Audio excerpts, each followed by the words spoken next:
Imagine a 7,000-ton ocean-going ship rising from bare steel in less time than it takes to watch a weekend marathon of war movies. Built in days, not months, not weeks, days. That's not clickbait. That's a documented record.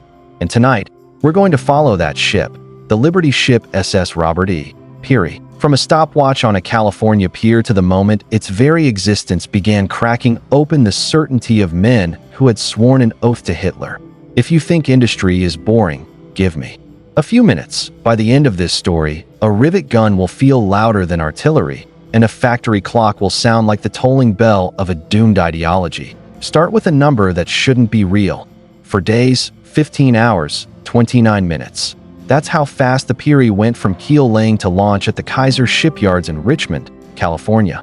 Picture a forest of gantry cranes, arcs of sparks falling like comet tails. Shifts that hand off the work as one living machine. Drawings became sections, sections became blocks. Blocks slid into place with a choreographed precision that would have made Prussian drill masters take notes. Skeptical?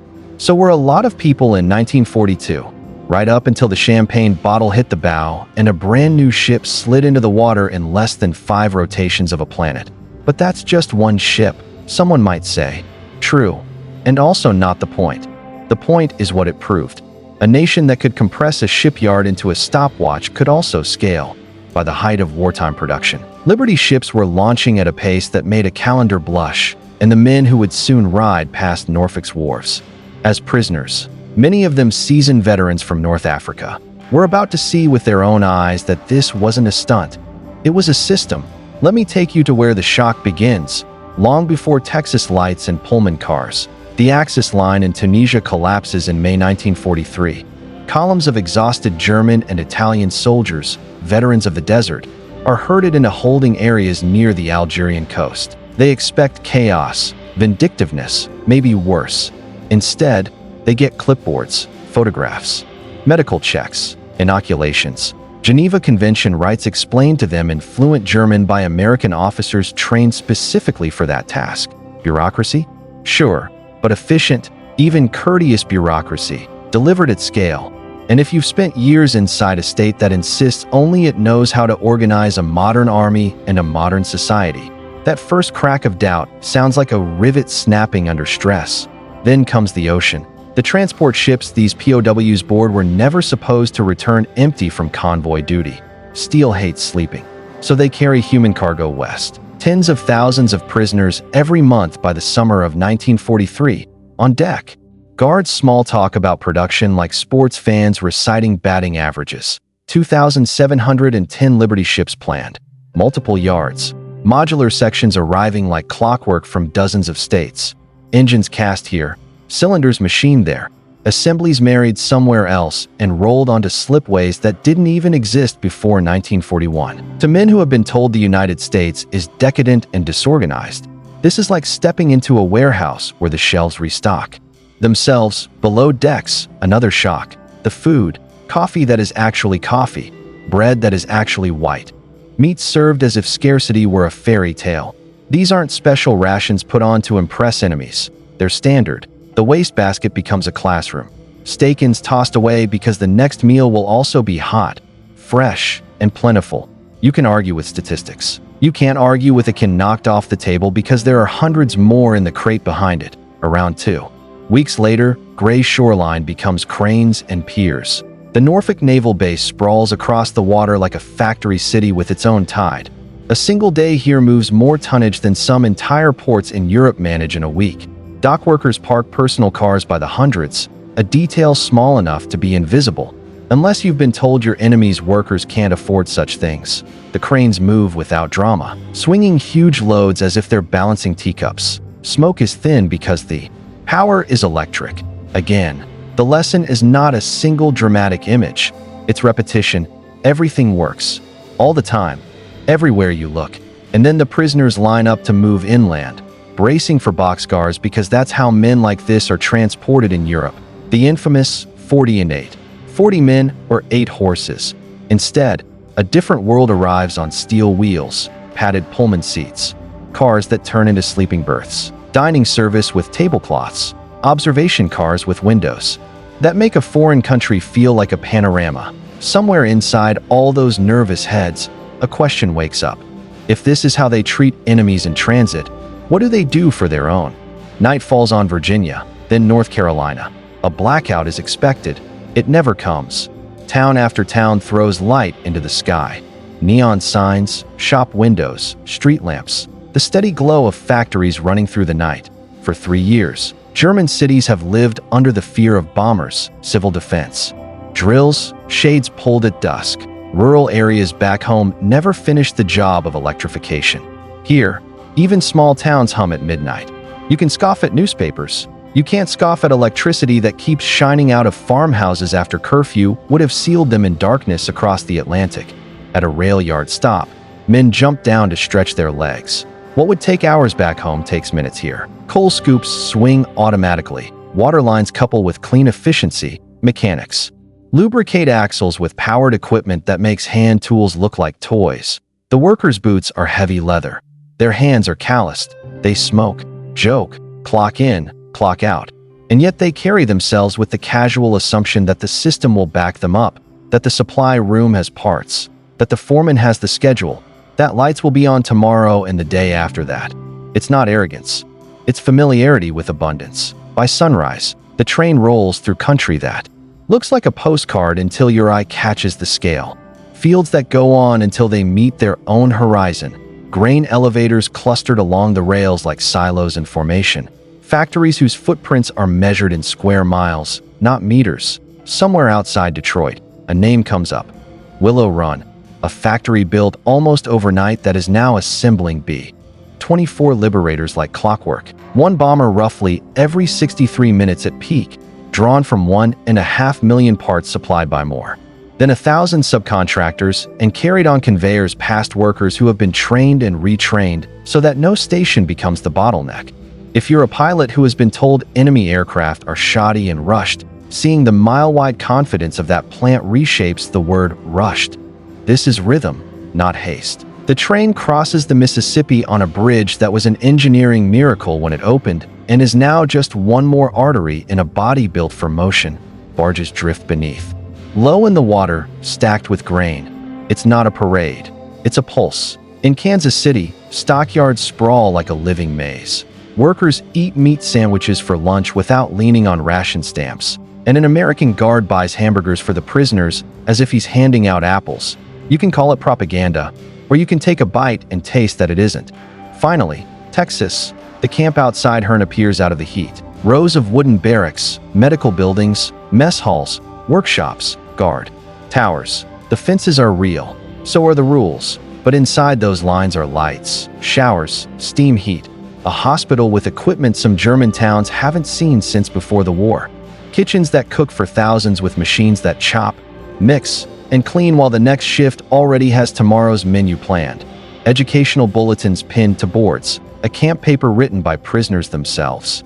English classes taught in well-accented German. Libraries, movies. If you think re-education means a dim room and a loudspeaker, that's not what happens here. What happens here is normal life. Loud, busy, brightly lit. Set to an industrial tempo that makes propaganda arguments feel small. But back up with me for a second, because the part of this story that carries our title, The Ship Built in Days, doesn't just sit in the background as a fun fact.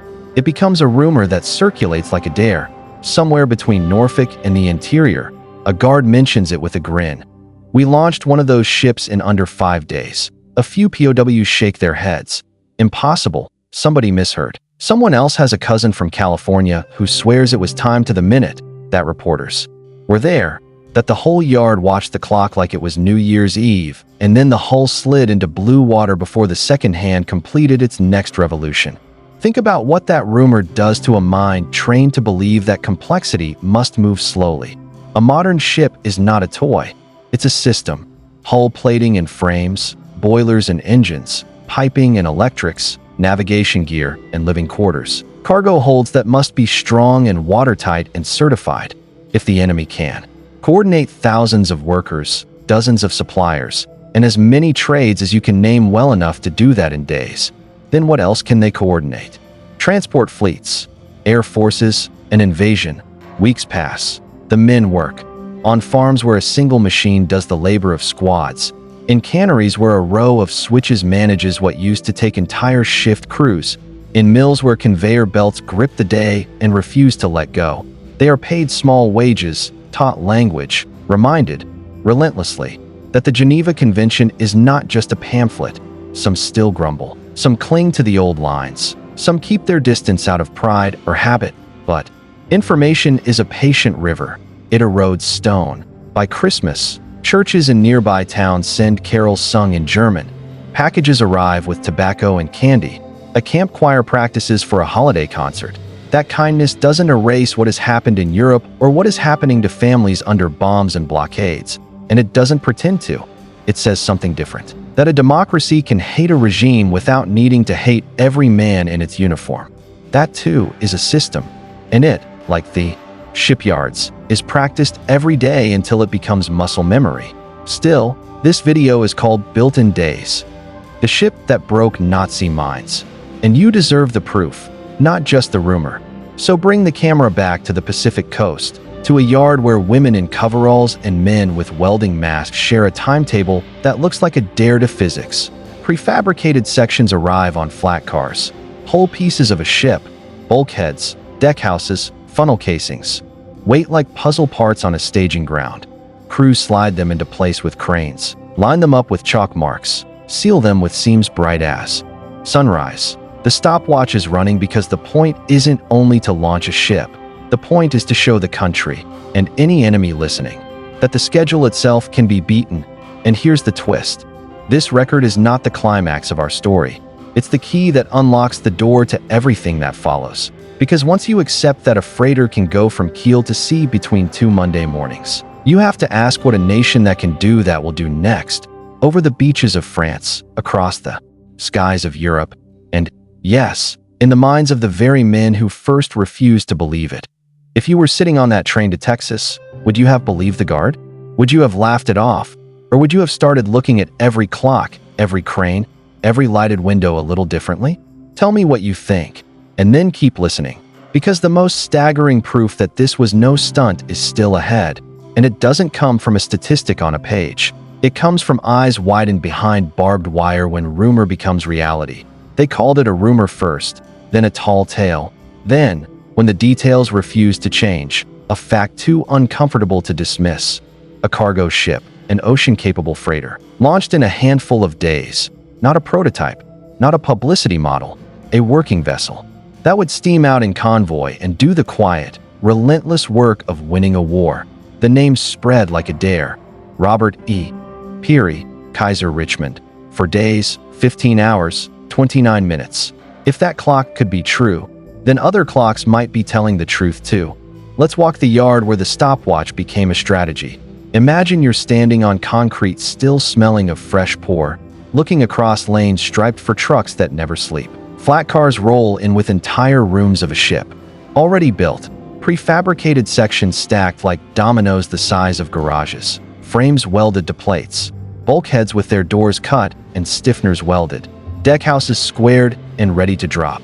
Everyone knows where everything goes because the blueprints were simplified into a system, and the system was simplified into a sequence. You don't memorize a miracle. You memorize the next step. Shift whistles slice the air. A welder pulls his hood down. A woman in overalls checks the bead and calls. For the crane, sparks feather the morning. On a catwalk, a foreman doesn't shout. He points, checks a slate, signs off, moves on. The speed isn't chaos. It's choreography. It's the difference between sprinting and pacing your breathing so you can keep going forever. And everywhere you look, the seconds are being harvested. Bolt holes pre-drilled. Wiring looms laid out on benches like veins. Piping bundled, tagged, and waiting by the correct hatch. Even the lunch truck has a schedule, because a missed sandwich becomes a missed shift change, becomes a missed lift, becomes a delay. And the entire yard has been designed to deny delays the oxygen they need to grow. What's a Liberty ship? To the eye, a plain freighter. Long hull, stubby superstructure, a single stack, a single screw. No glamour. An ugly duckling, some called it. To logistics, it's a miracle with cargo holds.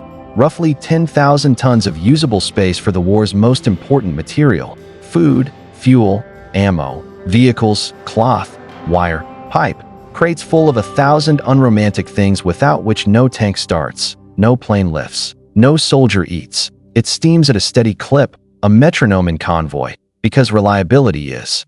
Its armor.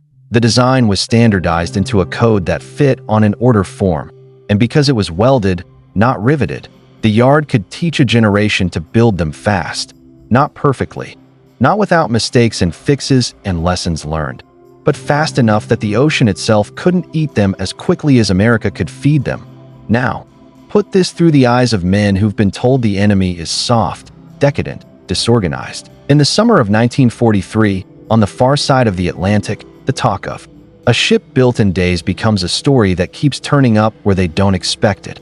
On a camp notice board, in a newsreel, in a training pamphlet for American workers that somehow finds its way to a POW library. A guard doesn't brag. He explains, "It's the system," he says, almost apologetically, as if speed were just good manners. And the prisoners who scoffed on the pier start doing math in their heads. If a yard can take a freighter from Kiel to sea between one weekend and the next, how many freighters can it send before winter? How many by spring? How many by the time Europe's next campaign begins? Meanwhile, trains keep delivering more lessons. On the way south and west, a midnight America refuses to go dark. Not defiance, routine. Factories glow as if they've swallowed daylight whole. Parking lots are full after midnight because the third shift isn't a burden, it's a beat in the song.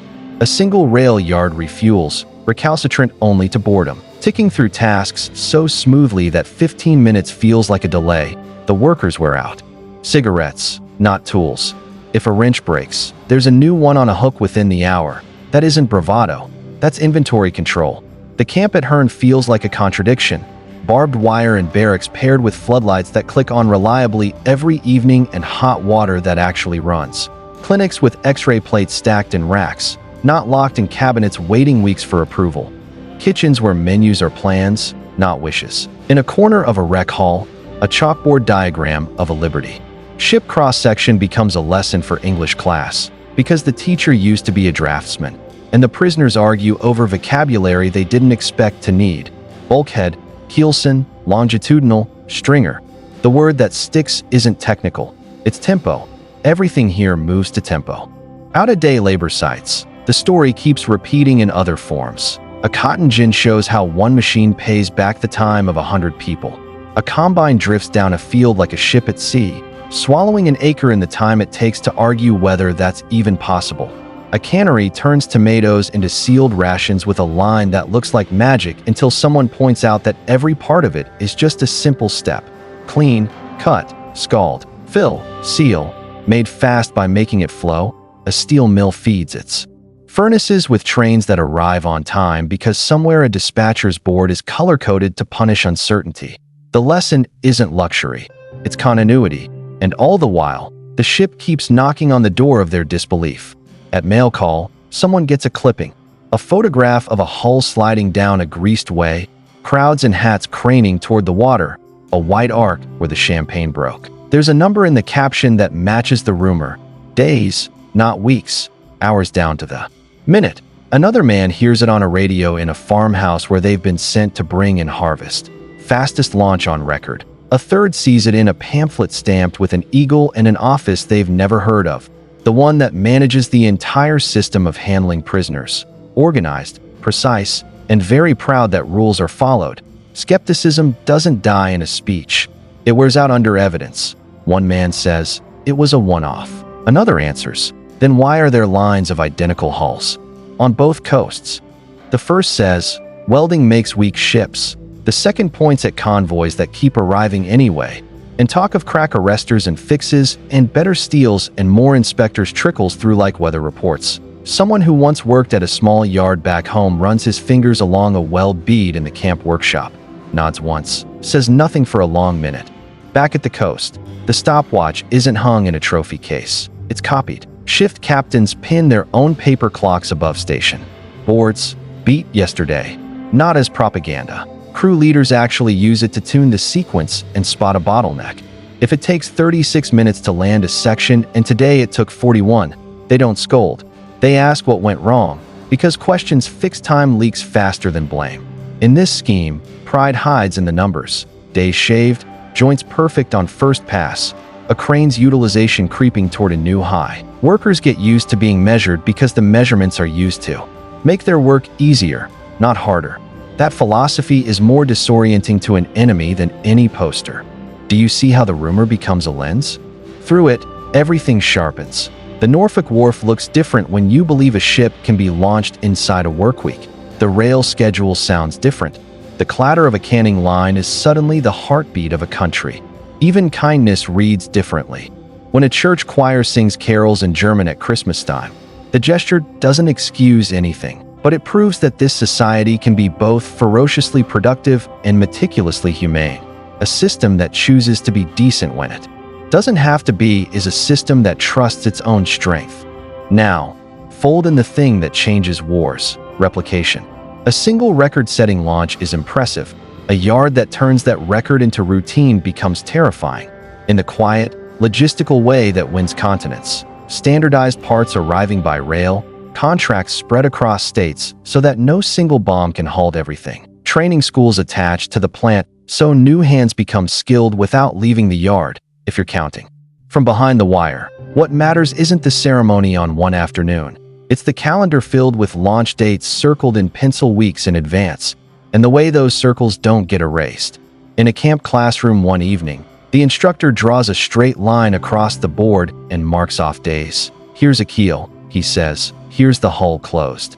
Here's the fit out. He's teaching English. But what the students hear is tempo turned into prophecy. Before anyone erases the chalk, a hand goes up in the back. If they can do that with a cargo ship, a voice asks carefully, how fast can they build the boats needed for an invasion? That is not a rhetorical question, and by the end of this story, it won't be hypothetical, but we're not there yet. Stay with me, because we're about to watch the rumor step off the page and into a man's hands. A POW turning a newsreel pamphlet over, seeing the yard map, the stopwatch, the date stamp, and realizing he is not looking at a boast. He's looking at a blueprint for the future. The projector rattles. The room breathes as one, and a rectangle of light splashes onto a canvas tacked to the wall of a POW rec hall. The caption on the newsreel is short, almost understated, but the image doesn't need help. A Liberty ship sliding into the Pacific less than a workweek after its keel touched the ways. The camera lingers on a stopwatch, the second hand knifing around the dial, as if to say, don't argue. Count. No triumphant narration, no taunts, just a ship moving under its own gravity, cheered by workers who look tired in the honest way people get when they've done something difficult. Again, what breaks in that dim room isn't a single belief. It's a whole architecture of certainty. Men who have marched across deserts and lived on careful ounces of food feel a different kind of hunger. The need to understand how a society becomes this fast without becoming cruel. The guard who threads the projector reel back into its tin doesn't gloat. He simply says, tomorrow's shift starts at 6. And you realize the real message of the film is not speed, it's habit. From that night on, the rumor stops being a rumor and becomes a lens. Every camp process looks different through it. Intake lines that move without snarls, medical checks that end with actual medicine, inoculations explained in clear German, paperwork that doesn't vanish into a drawer. The library isn't a prop.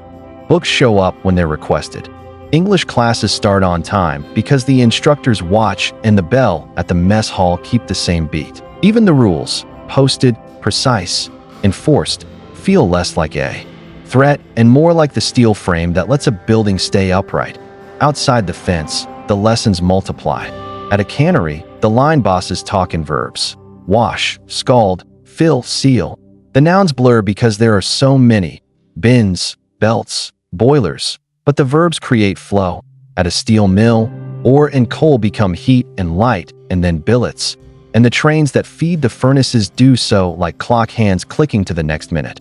On a farm, a combine's header whispers across wheat, the boy driving. It looks 16 and handles the wheel like a musician who has practiced until the instrument disappears. No one calls it a miracle. They call it Tuesday. And because our story has a title and a thesis, everything keeps returning to that ship, built in days, not as a novelty, but as a proof of concept. If you can simplify a design enough to teach it fast, if you can standardize parts so they arrive ready to fit, if you can schedule trades so they never wait on each other, then you can multiply. One yard becomes many. One launch becomes a calendar full of them. Today, next week, the one after. A freighter becomes an artery, and the ocean turns into a highway. Word spreads, not from loudspeakers but from lunch tables. They launched 3 this week. The West Coast and the Gulf, too. On the East Coast, they're catching up. The POW who still clings to the old insults about American softness starts telling a different story in letters home, carefully phrased to pass the censors. The trains run, the lights stay on, the warehouses are full, and nobody seems surprised. The hardest line to swallow is also the simplest. Abundance can be normal. In the camp hospital, another assumption fails. A surgeon in a crisp coat explains procedures, points at a machine that peers into ribs and lungs, labels an X-ray with a pencil that writes like a wand. Infection meets antibiotics that most of Europe has heard about only in whispers. A man with a fever gets better in days. Another, shaking with nightmares he can't control, is sent to talk, not punished for weakness. Mercy here is not theatrical. It's standardized, like the bearings packed in crates beside a slipway. Education blooms in the open. A room that yesterday held a film tonight holds a class. English, yes, but also civics, history, trigonometry, drafting, a chalk outline of a ship's cross-section again. But this time, it isn't a rumor. Terms match to measurements, to stresses, to the elegant brutality of a keel that must carry weight without complaint. A pamphlet from the Provost Marshal General's office explains rights and responsibilities in clean paragraphs, and the lesson lands because the rules are lived, not just printed. On work details, the human surprises hit as hard as the industrial ones. At a cotton gin, the owner, calloused, sunburned, unremarkable, turns switches and watches belts hum to life, then hands out lunch pails heavy enough to require 2 hands. At a power plant, a foreman points across the river to an automotive complex that once built cars and now builds engines and tanks, the parking lots shimmering with the heat of 1,000 radiators. Cooling. These aren't parades, they're workflows, and still, the ship built in days keeps showing up where you'd least expect it. On the back page of a camp paper, a small box score of production. Keels laid, hulls launched, tonnage delivered. In a church basement, a women's group knitting socks pauses to pass around a photograph of a yard crew standing under a hull number that didn't exist the previous week. In a radio bulletin between swing tunes, a bland voice notes another launch as if it's the weather. Somewhere in that spike of ordinariness lies the sharp edge that pries an ideology apart. By winter, disbelief is no longer fashionable. In its place comes a new, unnerving question. Where does this stop? If a freighter can be launched in days, what about the small boats that must swarm a hostile shore? What about the piers that must be built on open water? What about the roads that must roll themselves out behind advancing troops like ribbons of asphalt? A guard hears the questions and, without triumph, shrugs. We plan for bottlenecks, then we remove them. It sounds simple. It isn't. It's a doctrine. Kindness keeps pace with efficiency in ways that feel contradictory until you accept they grow from the same root. At Christmas, care packages appear, cigarettes, sweets, a deck of cards, and a choir from town sings carols in German. The note tucked inside with the cookies doesn't excuse the war or pretend neutrality. It says, we're strong enough to be decent. That sentence, more than any speech, makes the shipyard's clocks meaningful. A society confident in its production can afford generosity. The generosity becomes a strategy. In early spring, the classroom chalk maps shift from the Pacific yards to the Atlantic. Arrows curve toward a coastline behind which the biggest gamble of the war is being assembled. Landing craft, thousands of them, are popping from plants run by people who, 2 years ago, were building shrimp boats. A designer from New Orleans has turned plywood and clever angles into a vessel that kisses the shallows and drops a ramp like a yawn.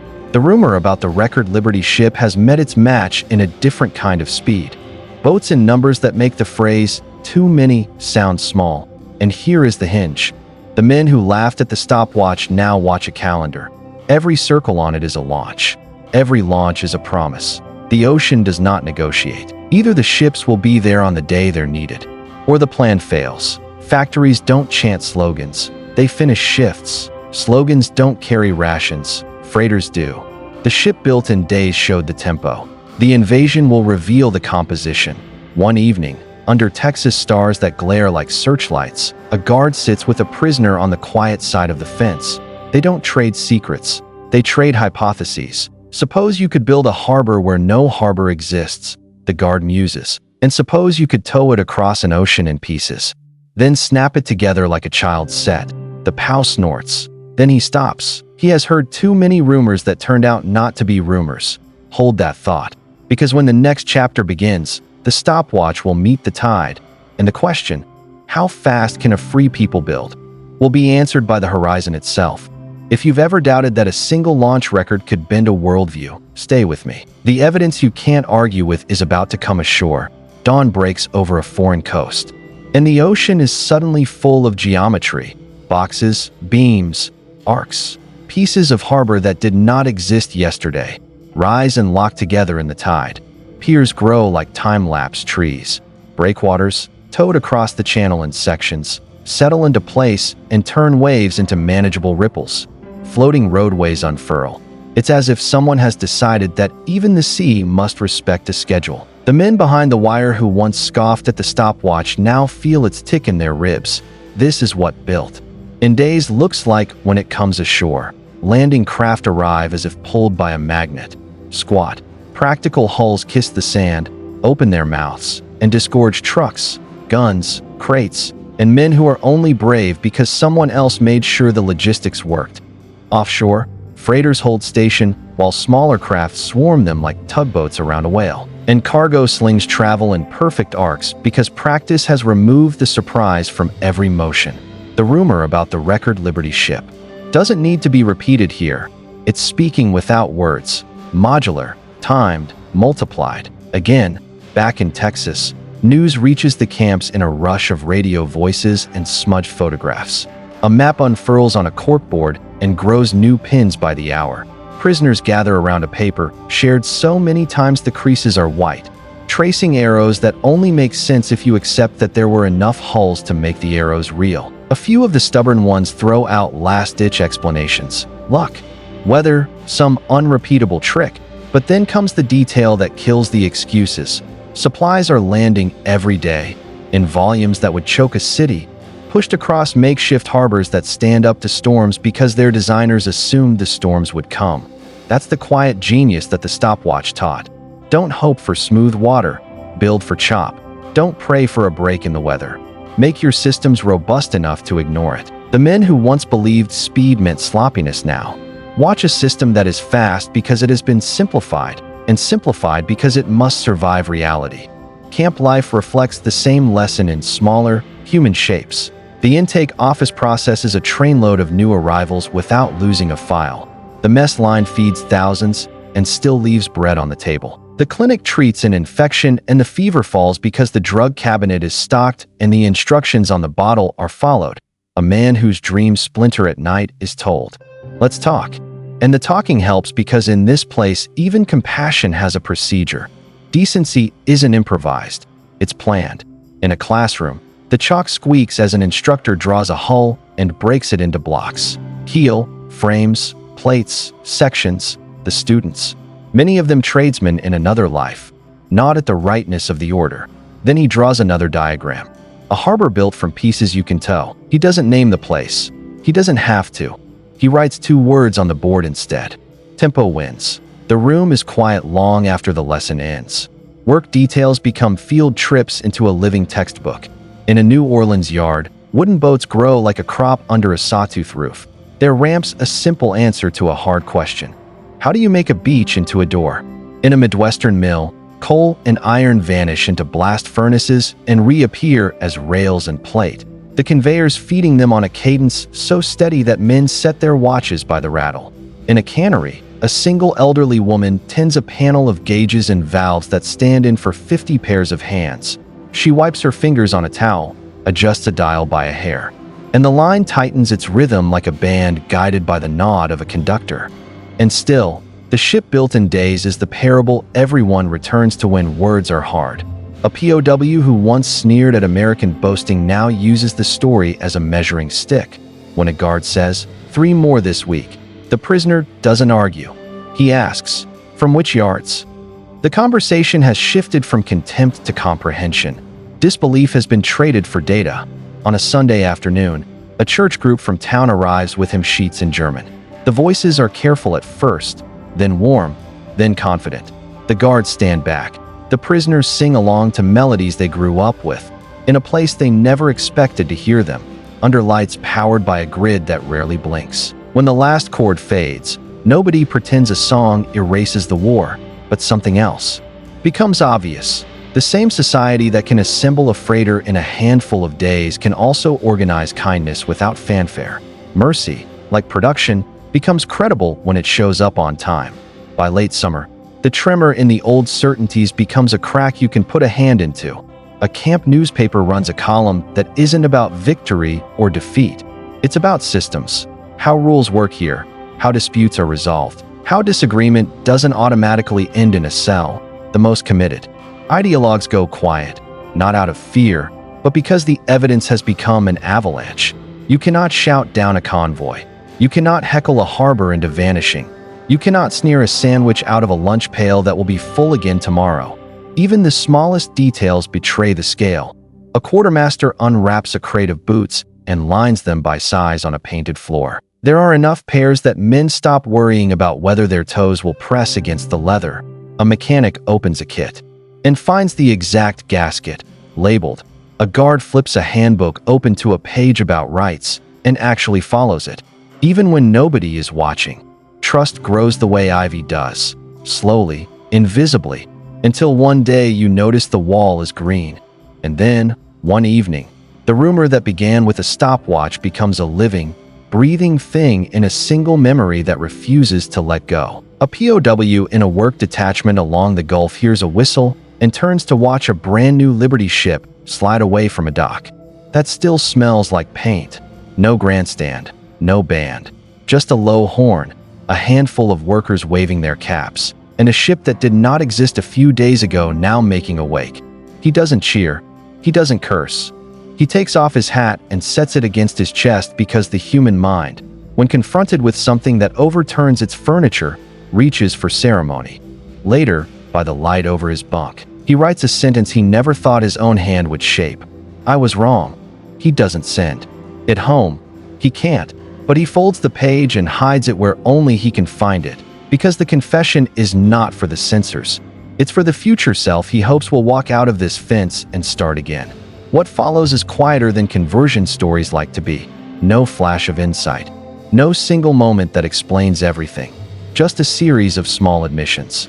The schedule is real. The launches are real. The food is real. The rules are real. The mercy is real. The ship built in days has done.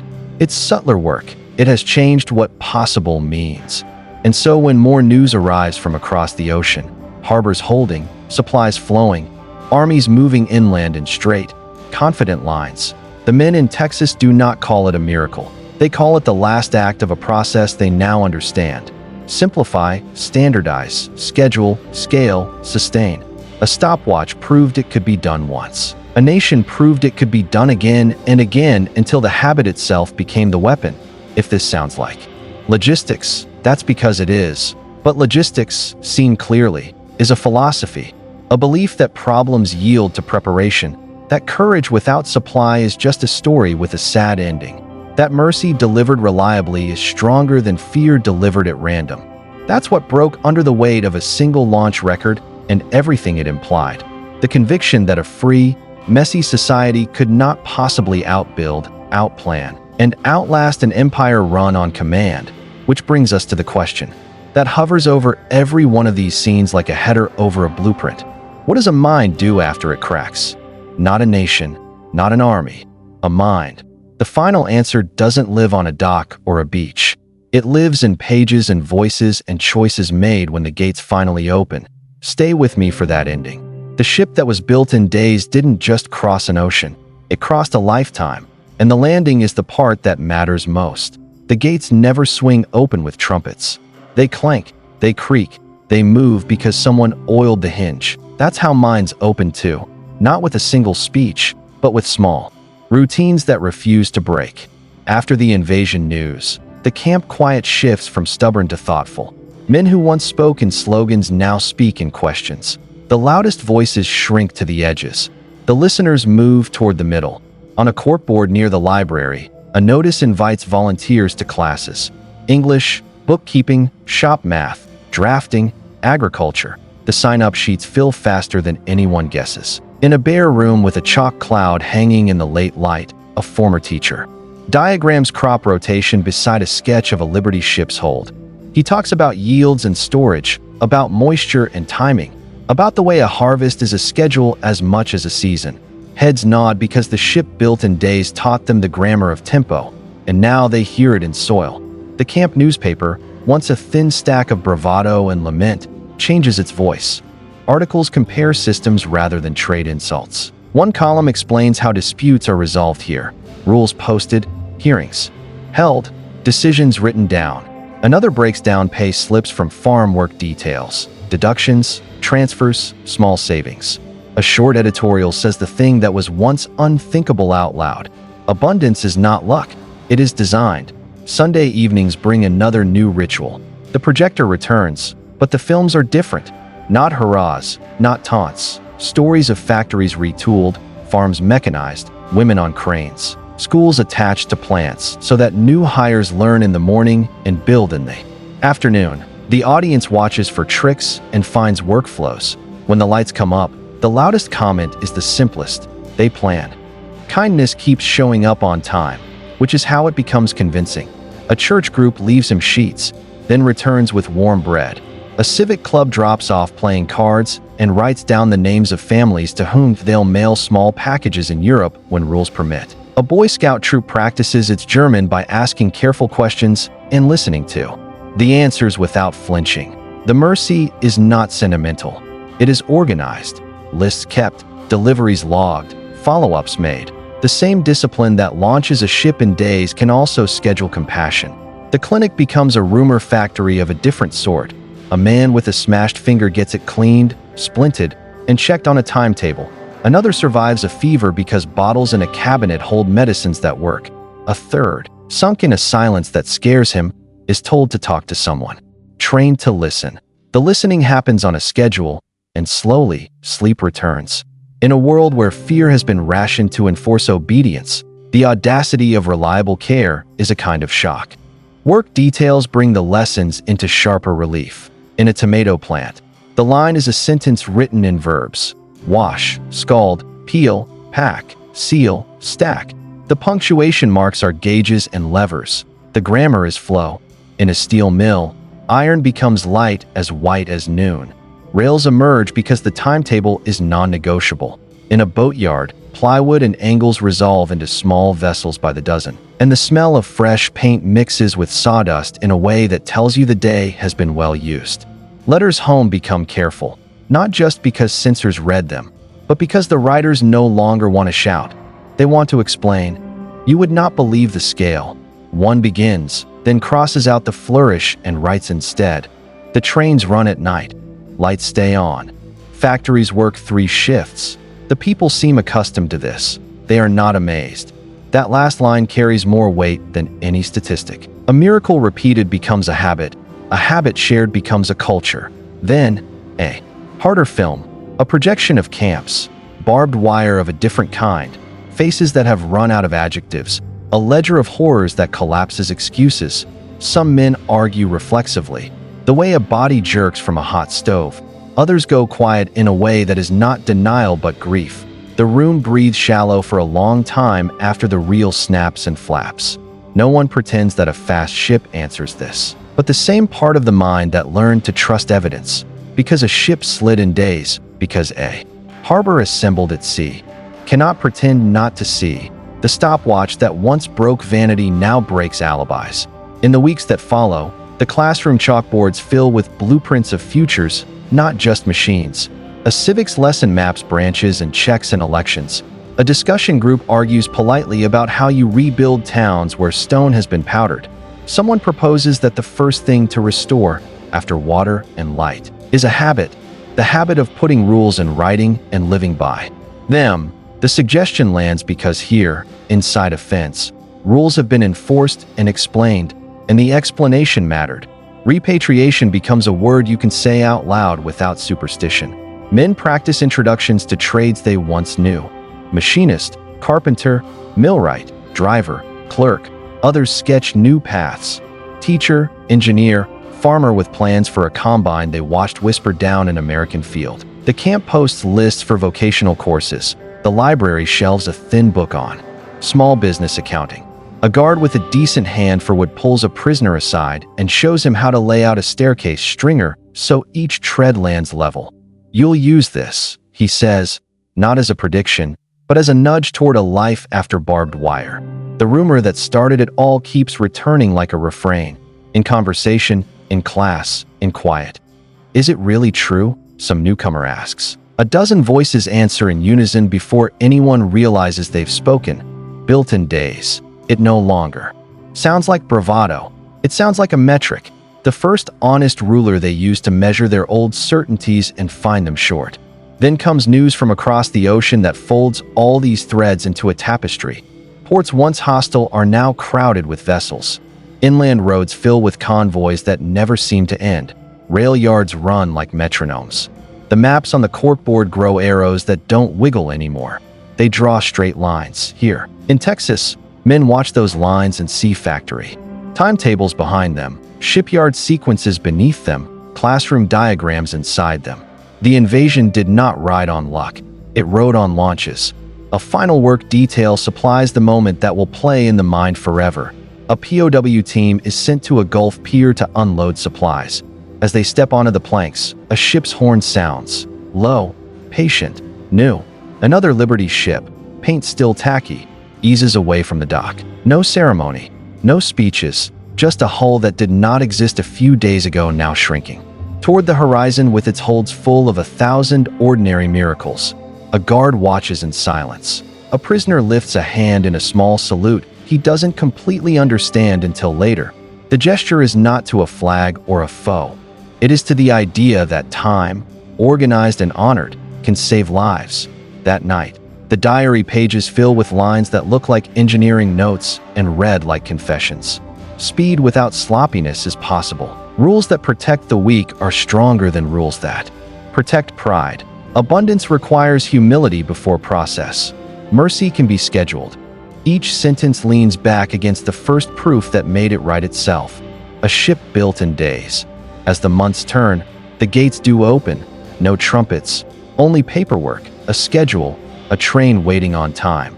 Men carry small bundles and larger thoughts. The guards shake hands. Some of the prisoners promise to write. A promise many will keep because systems make correspondence possible too. The train pulls out under lights that still refuse to blink. The last view of the camp is not the fence but the clock over the gate. Ticks steady, unbothered by farewells. It has trained them to feel time differently. On the far side of the ocean, cities lean against one another for warmth. Streets sweep themselves back into patterns. Houses stand up from rubble like men from sickbeds. In these places, a new habit begins to grow, one learned, improbably. In captivity, start with a schedule, then keep it. A shop opens at the time it said it would. A small factory posts a chart and hits it more days than not. A town hall pins rules to a wall and enforces them equally enough that people start arguing inside the room instead of outside with stones. The first humble miracle is punctuality. The second is trust. Years pass. Most people never learn the name of the ship that broke the certainty in a generation of minds. They don't need the name. They inherit the habit, in a factory floor whistle, in a train that arrives.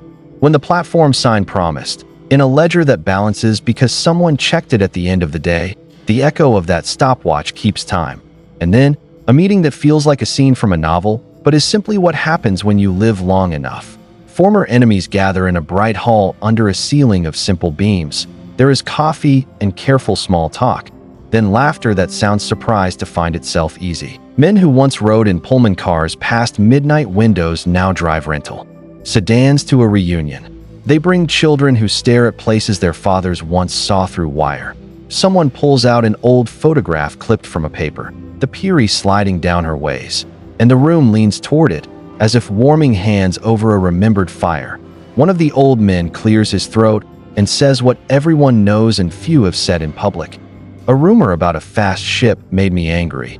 Then it made me curious. Then it made me different. Heads nod. A pause follows, not heavy, exactly, but dense with the weight of time used well. We could have learned in peace, he adds softly. We learned in defeat, but we learned. If you're still with me, you know where this is going. Not to a statistic, to a choice. The last and strongest proof that a ship built in days could break a mind is that the man whose mind broke decided to live by the lesson rather than the wound. He went home and planned it on a schedule. He argued inside a town hall instead of outside a bar. He taught his children that kindness counts only when it shows up on time. He set a clock over his shop door and kept it honest. Which brings us to you. Right now, watching this, you and I can't launch Liberty's ships, but we can inherit the habit they taught. We can ask in our own lives the question that turned rumor into doctrine. What can we simplify, standardize, schedule, and sustain? Not to boast, but to build. Hold that thought for the last turn. Because the story you've heard is about history, the ending is about responsibility. And yes, the final scene returns to that stopwatch, but not for nostalgia, for a dare.